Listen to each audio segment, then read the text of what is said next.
Well, hello everyone, and welcome back to Boujee Best Friend podcast. I'm your host Coco, aka Cornelia Slunsky, and today I have a really fun episode. It's about dating. Shocker. Okay, let me tell you about my guest. Her name is Ilana Dunn, and I saw her videos on TikTok, Instagram, and I was like, I love her vibe. So I was like stalking her a little bit, scrolling through her videos, and then I started listening to her podcast. She has a podcast called Seeing Other People. And then I just like slid into her DMs and I said, hey, I love your vibe and I would love to have you on my podcast. And she said yes, luckily. So you're about to hear from Ilana. Another fun fact about her, she used to work for Hinge.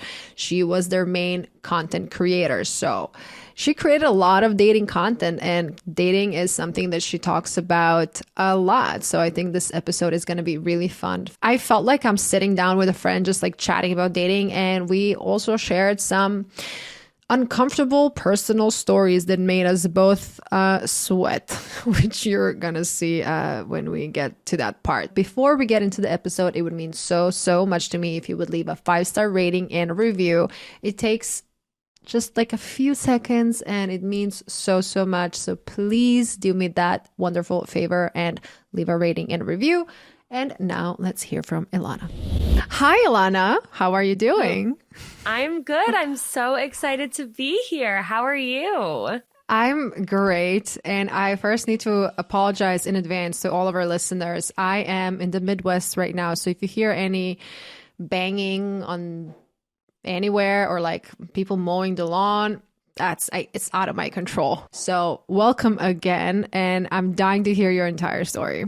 Well, I'll try and keep it short and sweet, but I do tend to be long-winded. But I actually was working in the music industry for a while, and at the time, my dating life was an absolute dumpster fire. And I also was falling out of love with music because just the way the music industry is. And so I was really lost in work, in romance, and I was looking for new jobs outside of the music industry. And I ended up stumbling upon this role at Hinge. And I was like, oh, I really wanted to get into music to help people, but that's clearly not happening. So if I could use my skills and like with what I've learned in school, what I've like my marketing skills, my video editing, all this content stuff that I've learned to help people not have their dating experiences end up as much of a shit show as mine are. Like if I could use what I know to prevent one single person from feeling the way I feel right now,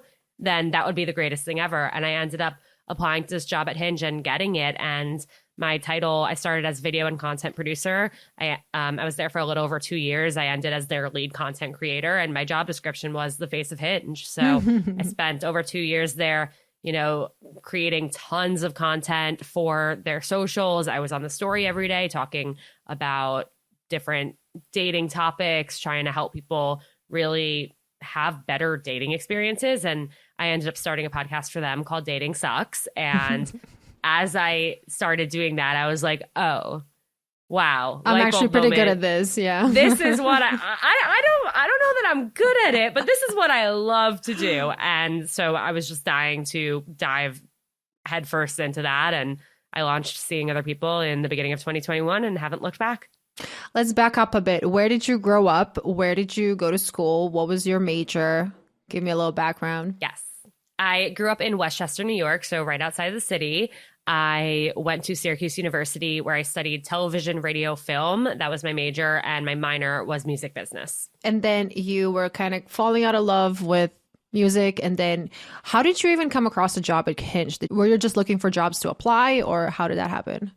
I spent about 6 months desperately trying to find a new job. It was a mix of like, I was so lost and didn't know which way was up, or like I was applying to jobs that were like 3-year rotational programs where I'd have to do a year of finance. And I was having like these guys I went on dates with, like them and their roommates do my application projects for me. So like, I was so desperate to just like get a different job. But at the same time, the other part of me wanted to get a job that felt really meaningful. And my cousin at the time worked for Fuck Jerry, and they were partnering with Hinge on like meme content. And for months, he was saying to me, I wish Hinge was hiring. You would fit in with their marketing team so well. And for months they weren't hiring, but I was checking every single day just in case. And one morning he texted me being like, oh my God, Ilana, look at this job. And he sent it to me and I'm like, the job description, every single one of the requirements, it was like, okay, I know how to do all of these things. I'm just doing them in music. Mm-hmm. So it was really this like perfect storm of me wanting to get out, not having found the right thing, this job appearing. I did have somebody who could introduce me to the hiring manager. And I later found out that I'm actually the only person they interviewed for the job. After I came in, they were like, we're hiring her. Wow. I love it. Okay, so let's talk about Hinge. You got a job as their main content videographer. What was the actual role? So it was video and content producer. I basically ran their social media for over 2 years. I had different segments, different video segments, story segments that would go out every single day of the week. Everybody kind of knew, like on Monday, it was this show called Why Though. On Tuesday, it was the show called Dumper Deal, where people could vote on, like I'd ask people on the street if they still use their ex's Netflix. Would you like dump them or deal with it? And then people could tune into the stories and play along and vote. And then a ton of content for the feed and always just interacting with the followers and users in the DMs, trying to figure out, what are their biggest pain points and how can we help? I can't even begin to imagine how it was working at a dating platform. Were you exposed to all these topics, or like, give me a little, I just can't even imagine how it was like, because my content is mostly about dating and my head is constantly filled. People are constantly telling me, talk about this, talk about this, talk about this. I'm like, there's so much. I don't even know where to start. So how did you navigate that? It is interesting because there was, like you said, like there's just so much. But the cool thing was like, it was very much a startup when I joined. I was the 35th employee, and it was the mentality of like, throw shit at the wall and see what sticks. And, try whatever you want. And if it works out, great, we'll keep doing it. And the whole company was filled with all these people who really just wanted to help other people find love. And so any dating struggle that anyone experienced, we'd be talking about it. I even remember like my first few weeks, I was doing all this research on like, why do guys send dick pics? It's like, okay, let's just tell me. I never got to the answer. I never found an answer. Mystery continues being why guys should never, because if there's any man listening to this podcast, and probably it's only my brother, please don't like send dick pics. Nobody wants them. No, literally nobody. I did just see an article though. Bumble has done a lot of work to try and make it actually illegal. And now in some states it is. Like you could actually be fined for sending a dick pic. Wow. I learned something new today. Love that. What would you say with like creating all this content and being in the podcast world and everything? What would you say is the question that keeps on repeating? Why everyone else and why not me? I think is a really common theme among my listeners and my followers where, especially in the age of social media, it's like all we see everywhere is these happy couples. And realistically, not all of them are actually happy. Most of them are probably hanging on by a thread, but that's not what we see. We see that everybody else can find love except for us. And it makes us wonder, what am I doing wrong? Is there something wrong with me? Am I not enough? Am I not deserving of this? And that's so difficult when the reality is like dating is really hard, and finding the person to spend your life with and to, like grow this lifelong partnership with, it is hard. And yes, we have dating apps, so we have thousands of people at the tips of our fingers, but dating apps in a way, yes, they've made things easier by, making dating more accessible, but there are a million other difficulties that come with them, and we were never really taught how to use them properly. So I think the biggest question that I get is like, what am I doing wrong? Why is it not working for me? Funny enough, one of my things when it comes to my dating advice is that I'm not a fan of dating apps, because obviously I know a lot of success stories. I know, all the pros, but I feel that dating apps made dating too casual. And it's like, okay, well, if it doesn't work out with this one, the next one, the next one, the next one. And when people create these profiles, it's like a curation of who you are. But again, I know it works. So I'm accepting them. I'm not saying, I'm not against them. So I would love to hear from you when it comes to curating your dating profile. I'm sure that's something you talked about many, many times, but please, for our listeners, do you have like a special formula or like some tips and tricks, or what do you think? Yes, I definitely have tips and tricks, but I want to just kind of touch on what you just said and put it out there that I think there's this whole mentality that, you know, if the dating apps aren't working for us, like our dating life is never going to work out. But dating apps are just one way to meet people. And it's not like bars disappeared. It's not like parties went away when dating apps came around. And so people put all of this pressure on dating app success. And if they're not having success, then their whole dating life is a failure. Like there are a million other ways to meet people. Our parents met without dating apps. Our grandparents met without dating apps. Their grandparents met without dating apps. It's like dating apps are not the only answer. That being said, they are a great tool for many people. So tips and tricks. The biggest problem I see for women specifically, and part of what I do now is I actually like meet with people one-on-one to revamp their dating app profiles. Almost every girl that comes in and sends me their profile, I'm like, okay, this is great. If, you know, this is your Instagram feed, if you're trying to make girlfriends, sure, I'd think you're cool and maybe be a little intimidated. This is not attractive to a guy. You know, a guy doesn't want to see you standing there with your sunglasses halfway down your face, sipping your iced coffee, staring out into the distance in like a crop top and shorts. Like that doesn't say anything about you. In fact, that just makes you look basic and like everybody else. So I think people try really hard to make this like perfectly aesthetically pleasing, curated profile. But they're doing themselves a disservice because they're not actually showing off their personality, like the interesting, fun things about them that a guy would actually get excited about and want to get to know more about them. So that's the biggest thing specifically for women is like use your photos specifically to show off different parts about you. What do you like to do? Where are places you've been? What activities do you like? Do you play a sport? Like, you know, what are you doing when you're smiling? Are you at the dog park when you're happiest? Like, great. Show a picture of you surrounded by a bunch of puppies and write a caption on that picture about how the dog park is your happy place. Like, show a picture of you stuffing your face with your favorite type of food and ask them if they have a favorite, like, pad thai place in whatever city you live in. You know, you want to get very specific about what you're interested in so that they can actually start to, you know, have these connection points like, oh, I'm obsessed with pad thai. Like I need to show you this place in my neighborhood. It's a hole in the wall, but I'd love to take you. So I think that's one thing with pictures, like make sure your pictures are telling a story. And then with your prompts, especially, make sure you're not just being cliche, trying to be funny, trying to be witty. Like that gets you nowhere. And chances are they've already seen these exact answers on hundreds of other profiles. It's funny. I posted a while ago 3 dating prompts that are going to eliminate low effort men. And then a lot of my followers started using the same prompts. And then they started sending me screenshots of guys telling them, where did you guys see this? Because I've seen every single girl posting the same prompts. So I'm like, okay, I have to work on my prompts a little more.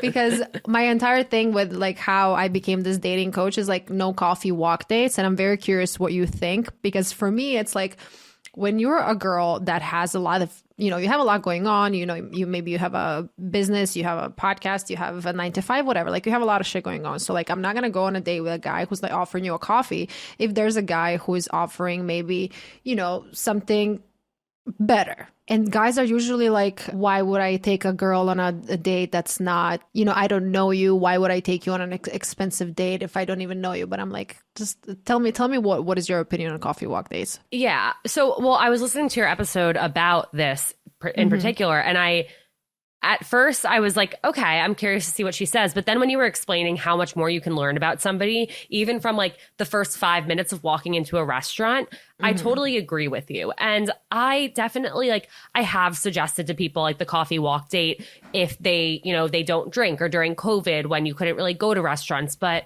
I've never gone on a coffee date before. If somebody asked me, I would not have been excited. I probably would have felt really awkward about it. Like, okay, no, I need my little drink of social lubricant. I think it doesn't necessarily have to be dinner, but at least, you know, an activity or a drink where you can get an appetizer. And I would also appreciate that if I would go on a drink date and they would say oh, let's get some stuff to snack on, or are you hungry? You know, because that shows that they're thoughtful and realistically, like, And they want to take care relationship. of you. Yeah. Yes. In my relationship now, like my boyfriend and I have never gone to a bar to get a drink and not gotten food. Like, that's a huge part of it. And similarly to you, like I want to know what they're going to order for the table. And like, I want to order for the table. I know that they're going to like it too. So I think I agree. You can learn so much more about someone from a more official kind of date. And I say more official because I feel like a coffee walk date is almost like a half date. It's like, is that even the first date if you're grabbing coffee and or going for a walk, or is it just like a first little meetup?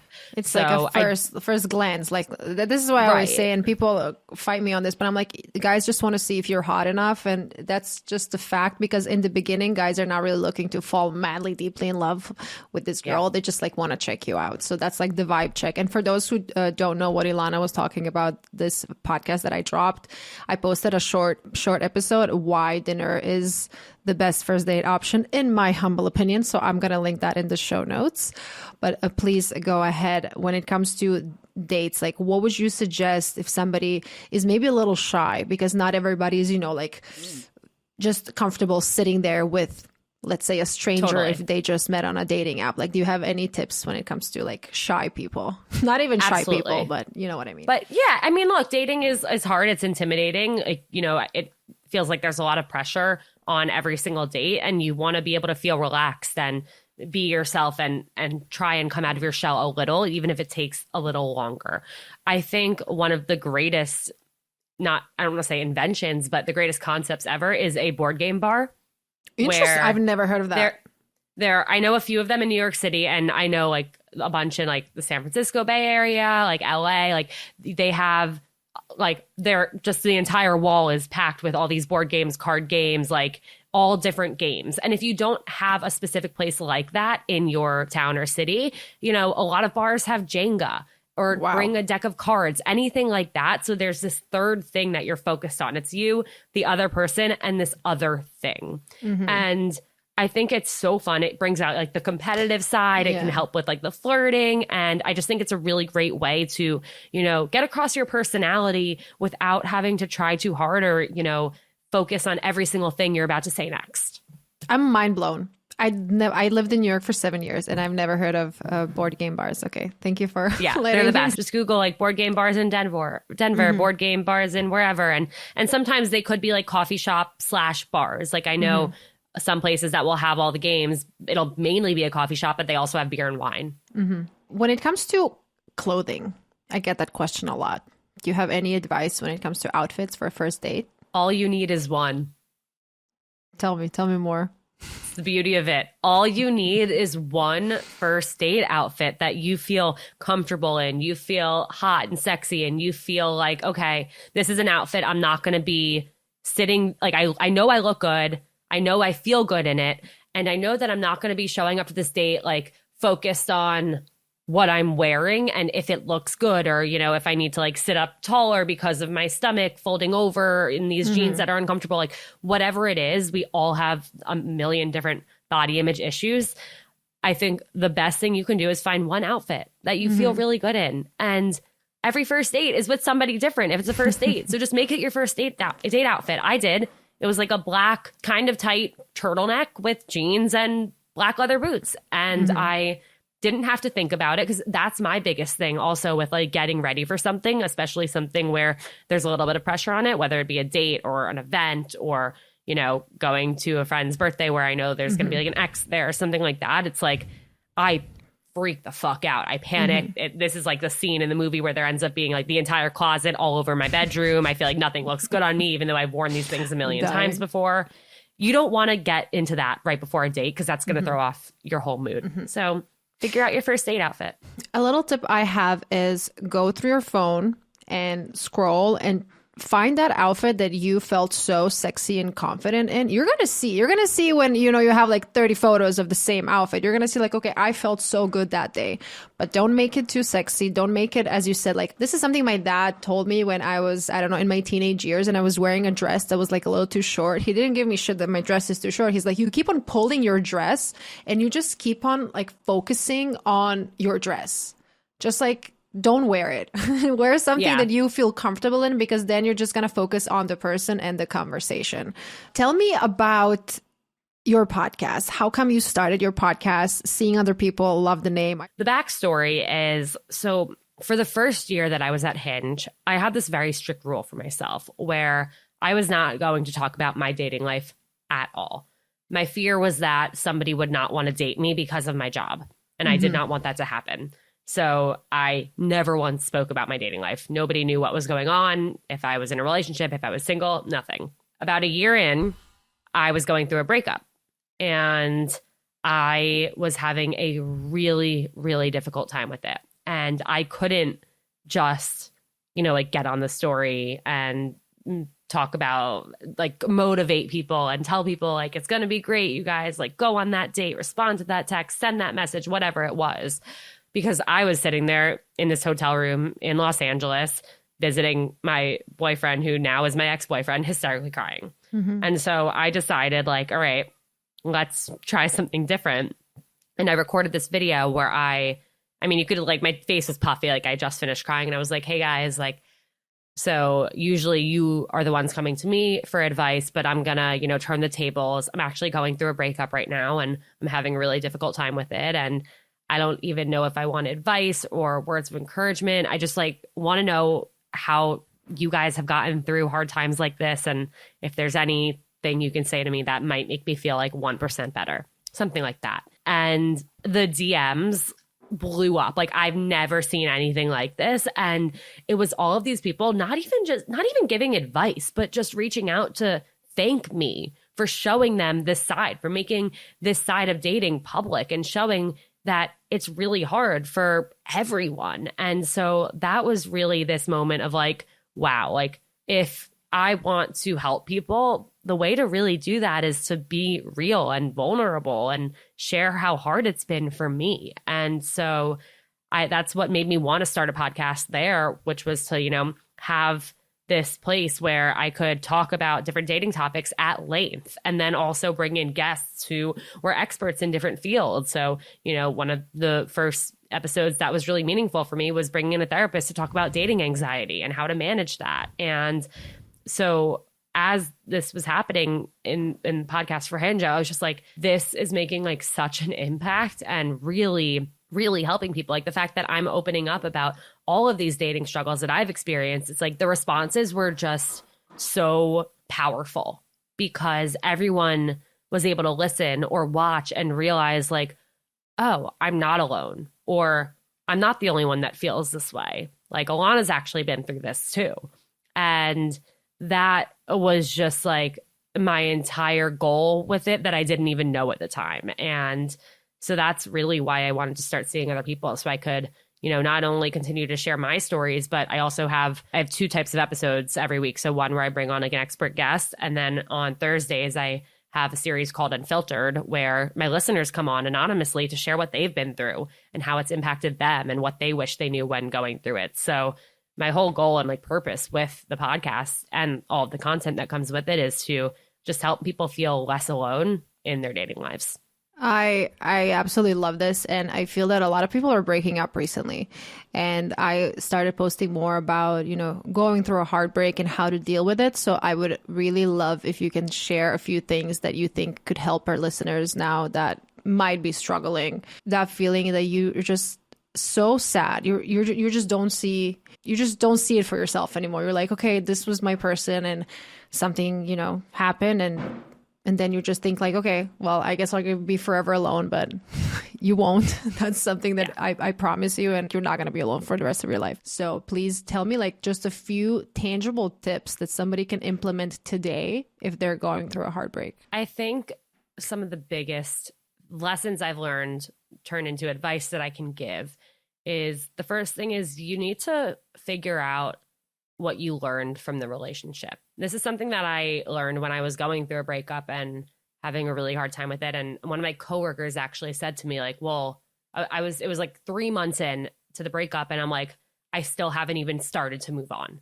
And I was really, really frustrated. And it was so painful for me that I still felt like day one breakup 3 months in. And she's like, well, have you figured out what you learned from the relationship yet? And I'm like, yeah, I learned that I'm fucking heartbroken. What do you mean? And then she's like, no, Ilana, like, really, like, what did you learn from this person, from the relationship, that you can take with you as you move forward in dating and trying to, find that person that's not this person. And I was like, whoa, I had never thought about it that way. I'd never thought about it at all. And I realized that, like this relationship was really wonderful for so long until it wasn't. And what I was able to take away was I know how I want to be treated, because finally somebody treated me in the way that felt really good for me and the way I felt like I deserved to be treated, which had not happened for so long before that. And so that, on one hand, it was a really painful takeaway, because it's like, well, I did have this person who treated me this way, but now moving forward, I wasn't going to let anybody treat me less than that.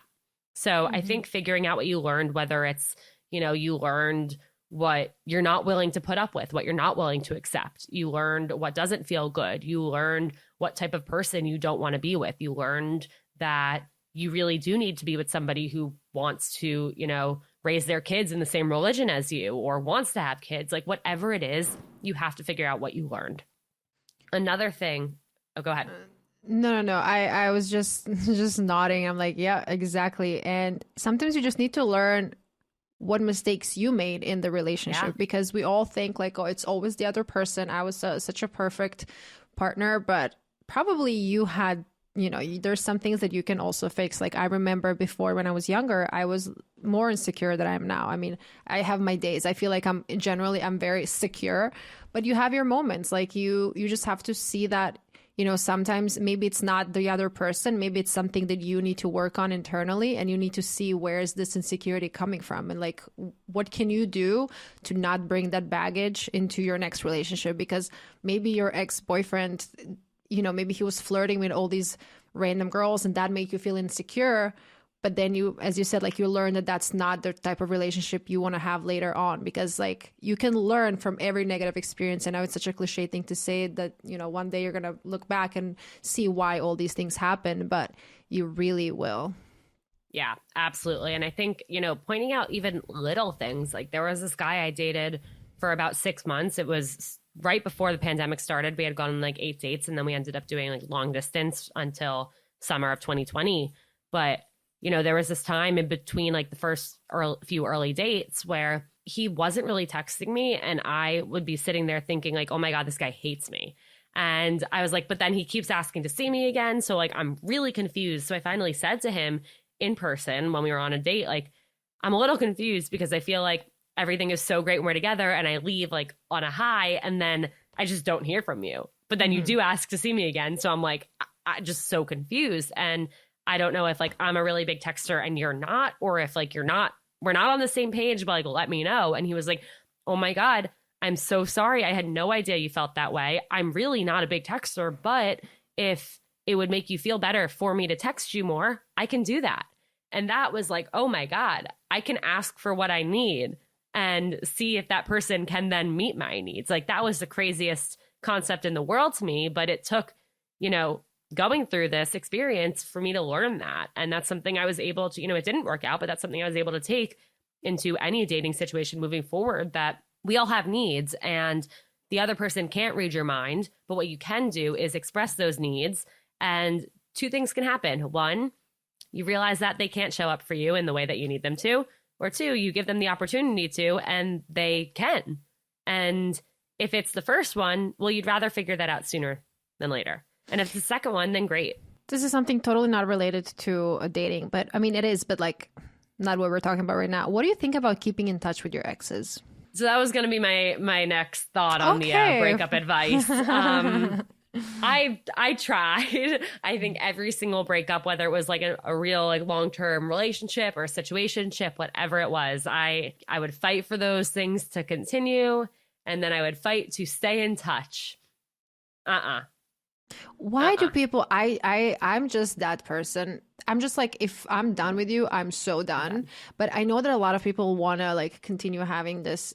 And again, you can have a cordial relationship. Like if you see your ex in public, like say hello if you want to, like don't, give him a dirty look.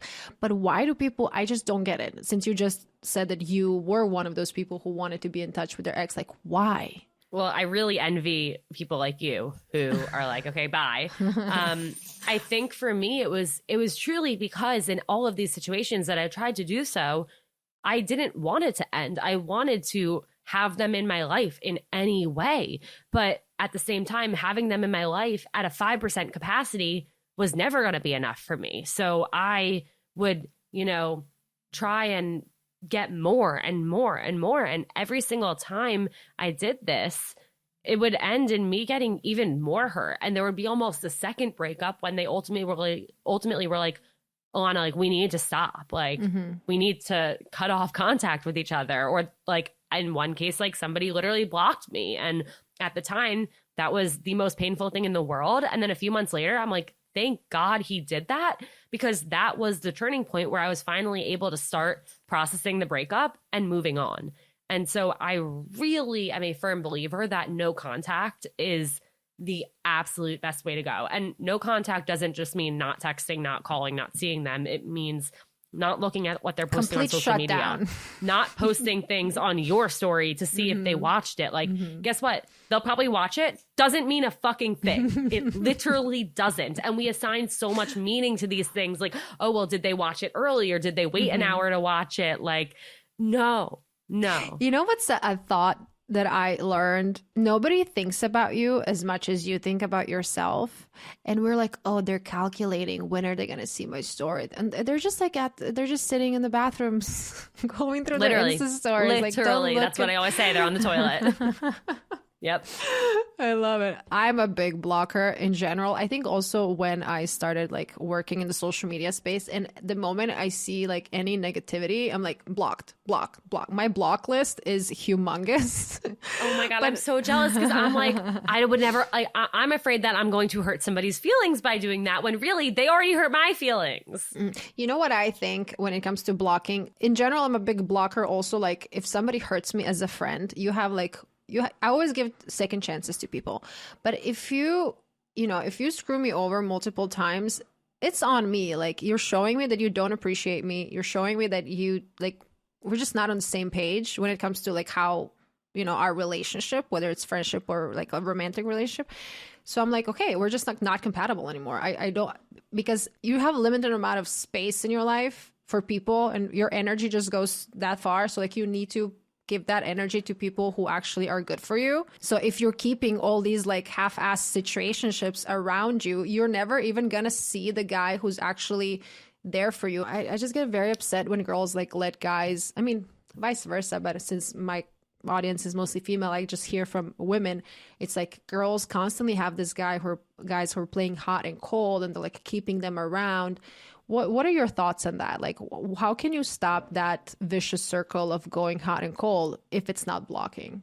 It all comes down to boundaries, and having boundaries of what works for you, what doesn't, what you will put up with, what you won't put up with, and what you need.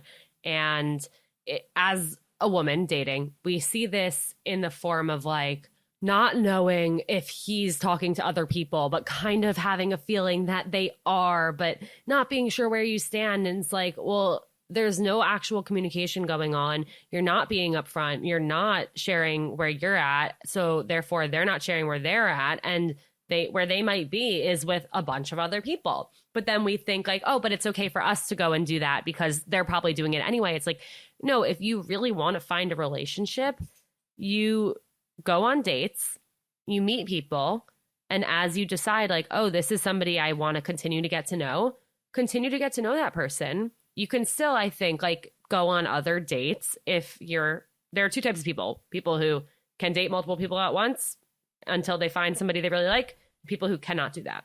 Mm-hmm. I was always somebody who could not do that. I wanted to, really get a chance to be invested in somebody. And at the same time, that did get me in trouble sometimes where I'd get too attached and then it wouldn't work out. And then I'd get all sad and cry for weeks and weeks again. But I love that you and I are so different, because like I'm the person that, I almost said happily married. I'm not married.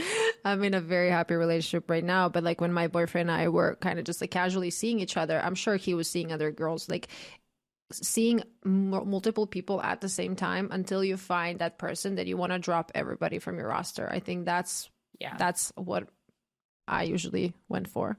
Yeah, I did. And I was actually trying that. I think after COVID, I was just like, okay, now I really want to like date and meet people. So I was definitely dating, like going on dates with multiple people at a time until I met somebody. And with my boyfriend now, Jake, I remember after like our third date, I had dates set up with other people. And I remember I was like, I don't know. I feel like there could be something here. And so I actually texted those other people and said like, hey, I was looking forward to this, but I actually like met somebody that I am interested in and I want to, you know, see it through. I hope you understand. And I've also received that text from people. And I think that's something that everybody respects because it's honest, it's transparent. So mature.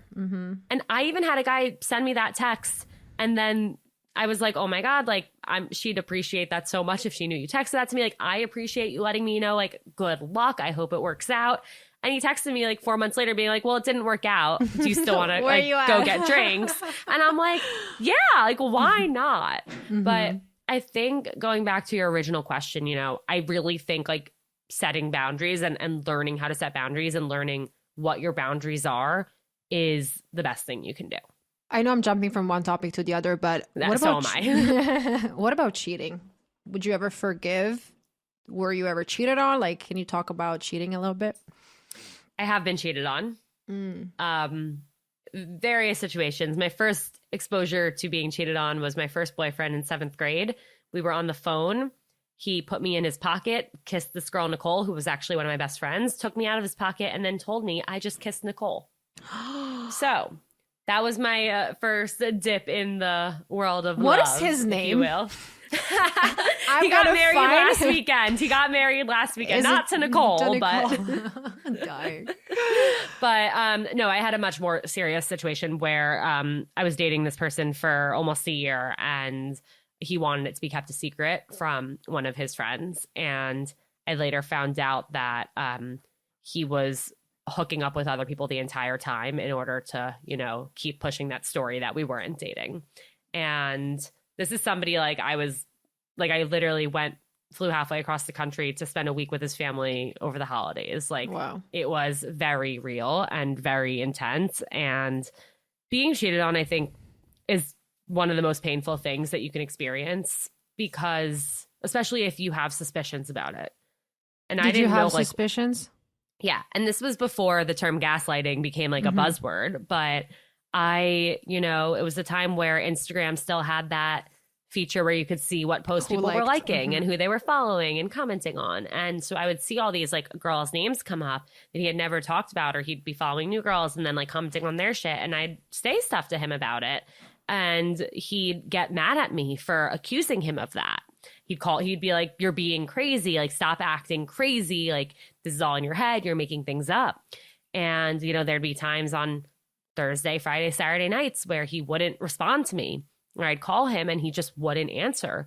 And then I'd start to spiral. And then I would call him 30 times and I would be acting crazy. But that was because I had these suspicions. He shut them down, but they were correct. And it was so painful to, you know, be in this situation where it was like I didn't know which way was up. I didn't know what was reality versus what wasn't. And then when I found this out at the end, I was like, well, this person has made me feel like I'm absolutely crazy. And this person has made me act crazy because they've been telling me that I'm delusional and making things up when those things were actually reality. How old were you? I was 24.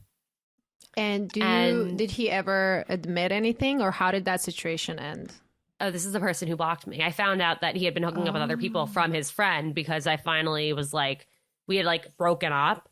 And it was just like such a painful situation where I was like, can we at least now like come out with the truth? Because his friend is somebody that I like was working with and was seeing often. And I'm like heartbroken, crying every single day. And it was very hard to fake it while we were in it, but then faking it while we were out of it. And I was going through this really tough time was even harder. So I was like, it's time, like, we need to tell him the truth. I just and need he's to like, know, yeah. Yeah. And he's like, he'll never believe you. Like, don't you dare. And then basically he decided to beat me to it and tell his version of the truth to this guy. And so the friend asked me to sit down with him, and we did. And he was like, Ilana, it's okay. Like, you don't have to keep lying. He told me everything. Like, I know you guys kissed once. Like, don't worry. It's okay. And I'm like, what? So he that said, was his. wait, your boyfriend at the time He who told kept you as a him- secret for a year. He told him that we kissed once.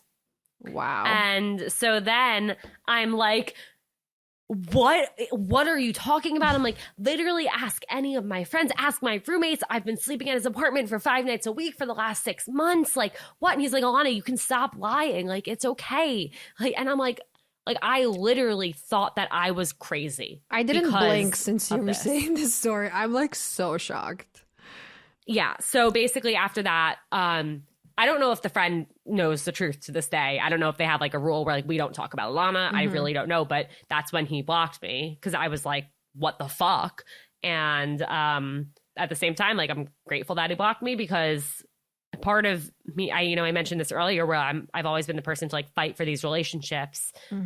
Even after all this, I wanted to be with him and I would have fought to be with him. And it's so messed up and it's so wrong. And I should absolutely have had the mentality of like, shame on you. Like, you don't deserve me. But I think when some of us go through situations like that, it makes us feel like worthless, but we attach our worth to that person.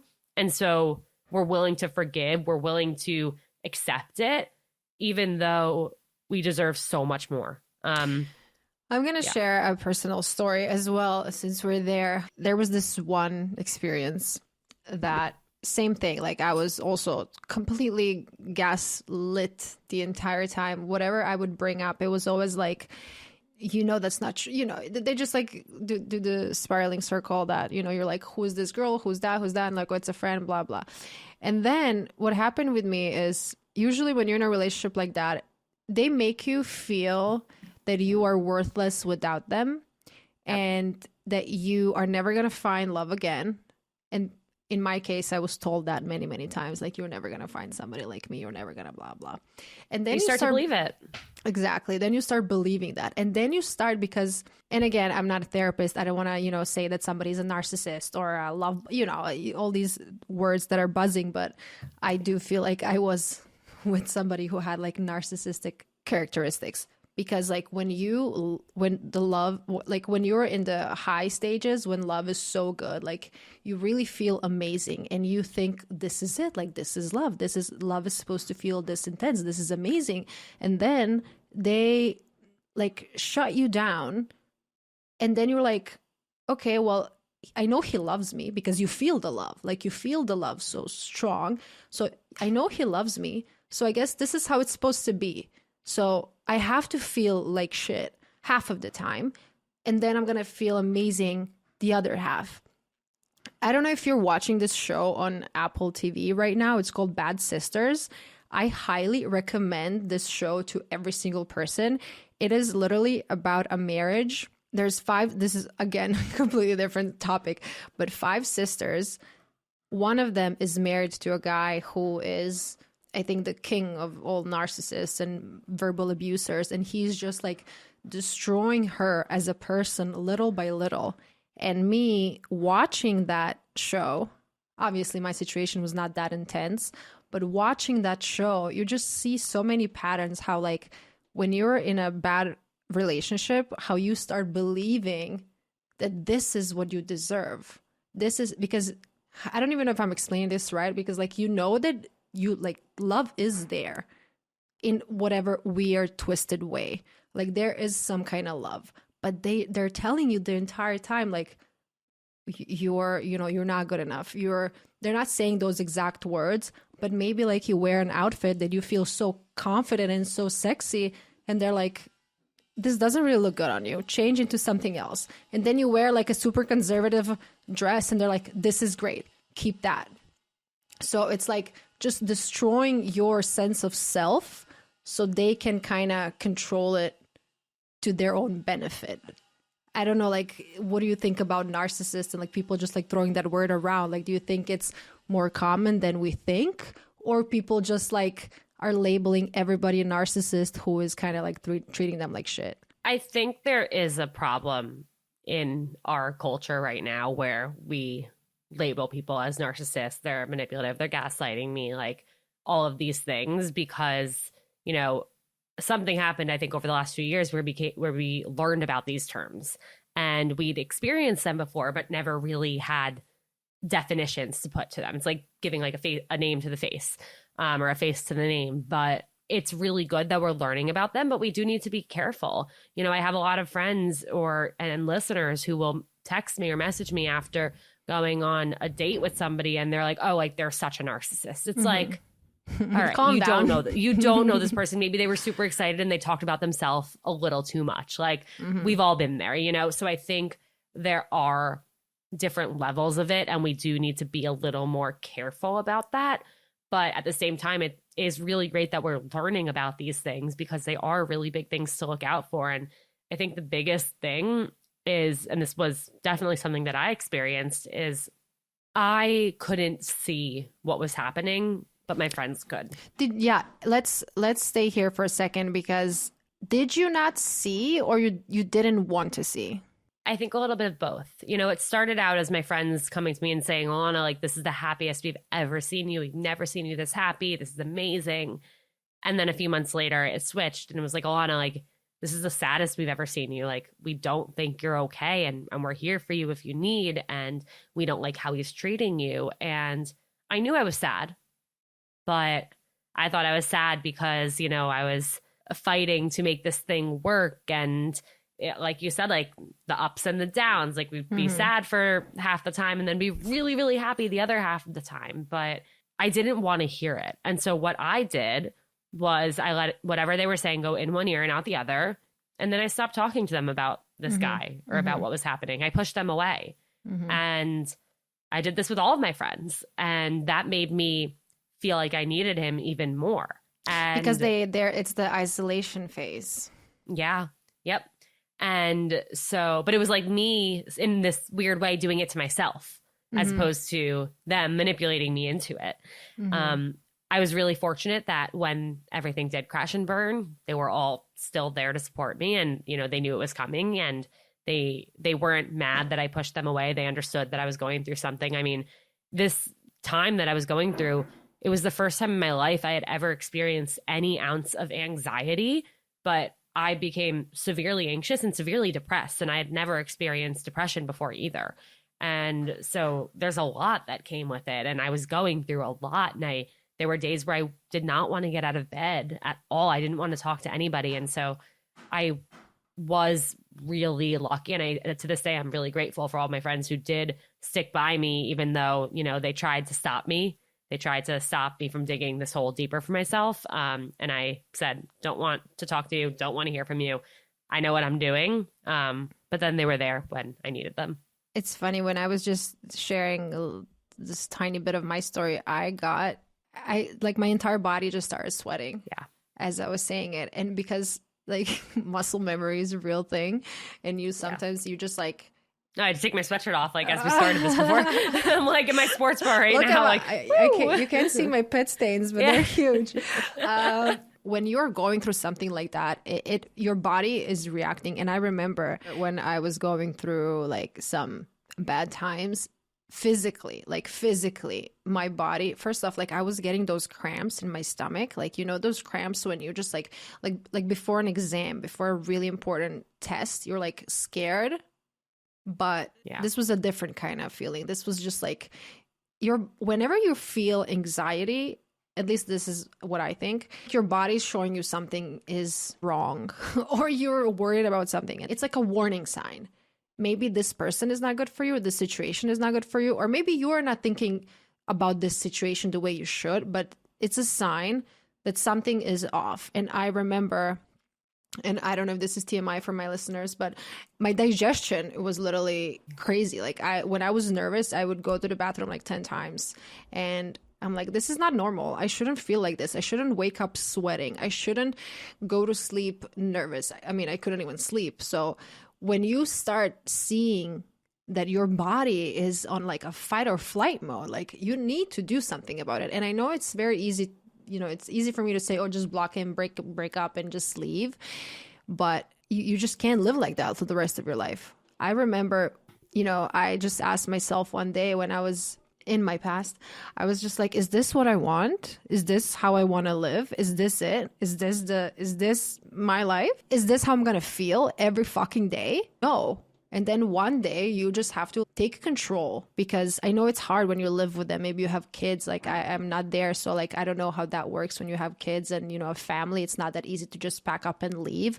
But if a situation is unsafe, if you as a human being are feeling smaller and smaller every single day, that's not what you should feel with your partner. That's the problem, is there are so many people who are at the point where they recognize that something's not right. They don't feel good. They are curious, like, what else, like, is this it? Or can I feel differently? And I think, I get asked this often of like, if I want to leave, but I don't know how.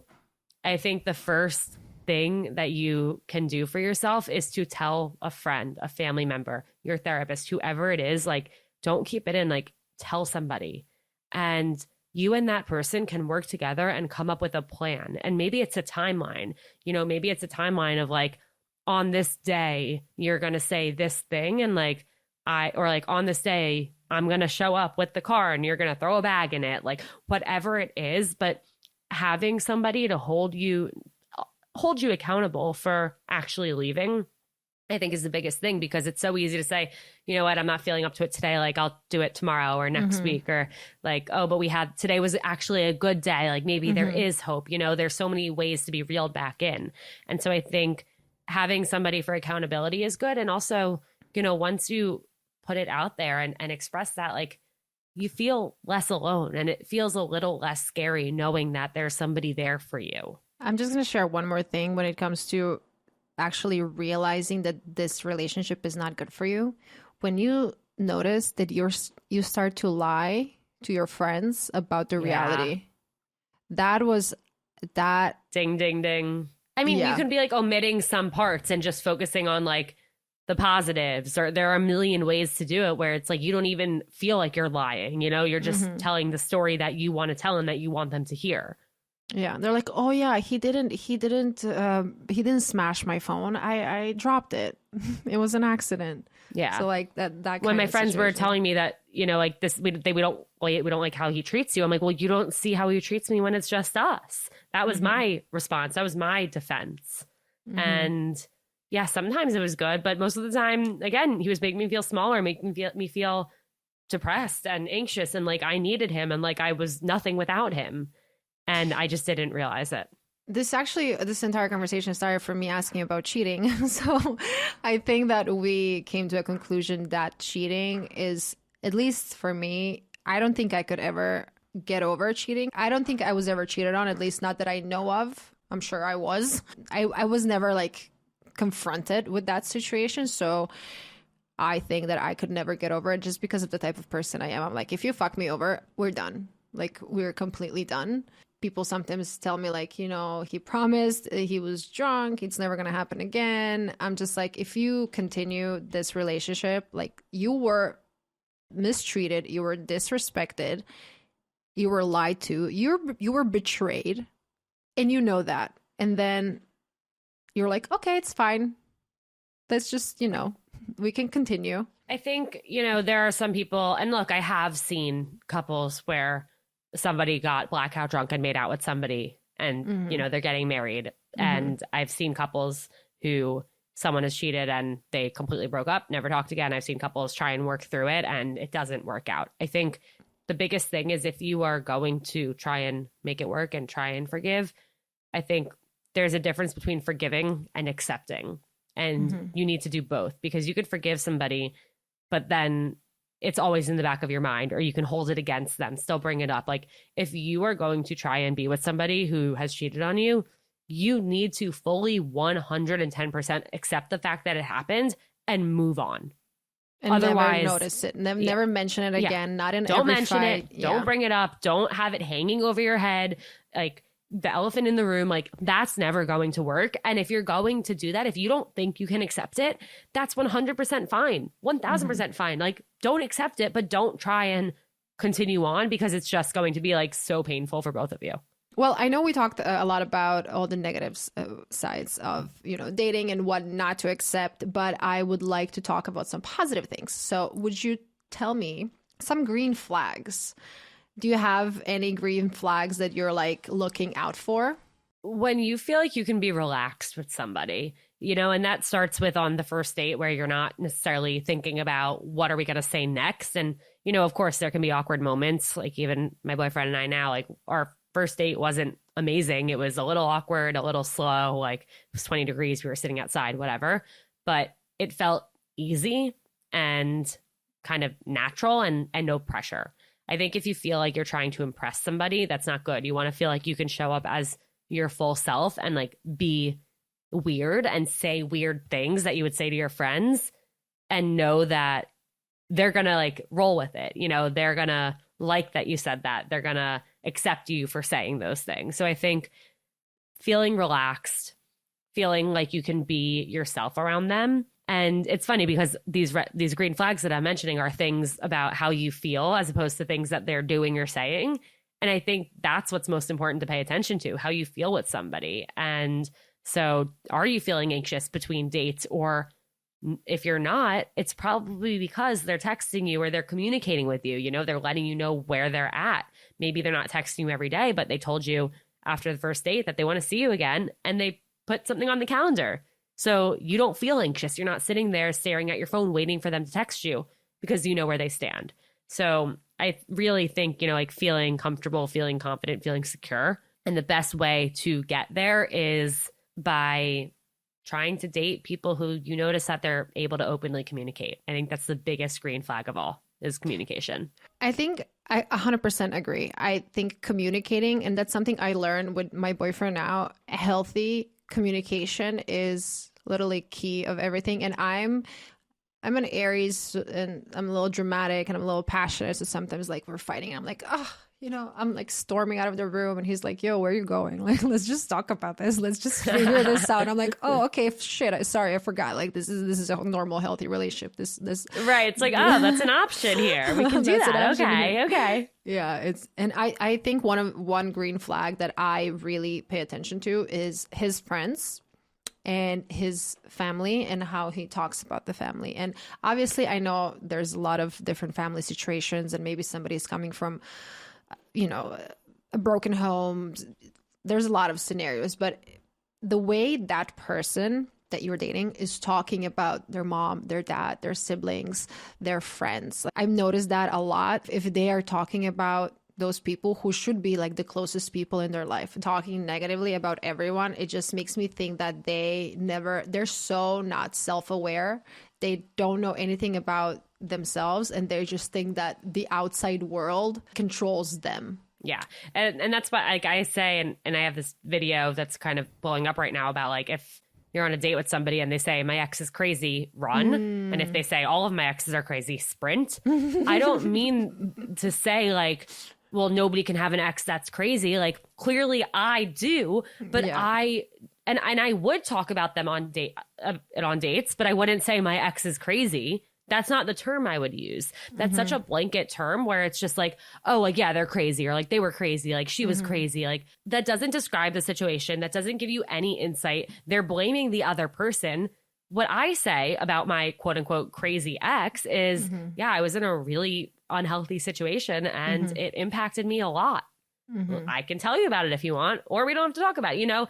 It's the way somebody talks about it. And if somebody defaults to like, my ex is crazy, it's like, well, are they crazy? What did you do? Did they become crazy because of something you did? Like, there are people who are literally crazy makers. And I'm sure that this guy calls me his crazy ex, but I was not crazy and did not do crazy things before him. I did these things as a response to his words and his actions. And it changed me because I didn't feel safe and I had suspicions and I didn't know. Were valid. Yeah, exactly. So I think, yeah, that's a red flag. But yeah, to your point, how they talk about just their relationships, whether romantic, whether with family, friends, it's like, these are how they view their relationships. I have one more question for you and then we're going to wrap up. Ghosting. what is your opinion on ghosting and how to deal with getting ghosted? I like that you added that part on. Ghosting, it's 2022. The fact that like I've been now making ghosting content for 5 years of like why we shouldn't ghost, like why it takes 20 seconds or 10 seconds to copy and paste an anti-ghosting text from the notes app of your phone that somebody else wrote for you and send that to just be a kind human and not leave somebody wondering what happened or am I going to hear from them? Like, oh my God, it is so freaking easy to not ghost somebody. And the fact that people still do is beyond me. That being said, people are getting ghosted every single day. If you get ghosted, here's what you need to realize. This was never going to work out. If this person is the type of person who's comfortable with ghosting somebody, they are A, not ready for a relationship. B, if you see them later end up in a relationship with somebody, don't worry, it's not a good one because they don't know how to communicate. So if you get ghosted, it's like, you know what?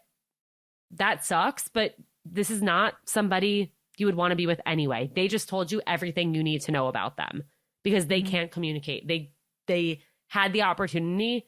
Every single second for them was an opportunity to do the right thing and be kind, and they didn't. And you deserve so much more than that. I agree. 100%. Like the basic respect, the basic communications when you're dating someone. And okay, maybe if you go on one date, you don't have to give them an entire explanation why you don't want to see them again. But if you are dating somebody for a while and you're kind of developing something and then somebody just disappears forever, obviously it would never work out. And that is not your person. Exactly. For sure. Ilana, this was amazing. I'm so happy you came on my podcast. Would you please tell everybody where to follow you, pimp yourself out? Yes. Thank you so much for having me. My body temperature is starting to cool down after all those intense conversations. But yeah, thank you so much for having me. And to everyone who listened, thank you. You can check out Seeing Other People wherever you listen to podcasts, or you can follow me on Instagram at Seeing Other People and on TikTok at Ilana Dunn. And as always, if you enjoyed this episode, please leave a 5-star rating and a review and subscribe. Just say hi and have a share great with day. a friend, post on your story. You guys, this stuff goes such a long way for us, and it takes 2 seconds for you, and it means the world. It means the absolute world. Thank you, everyone, and I'll see you in the next episode.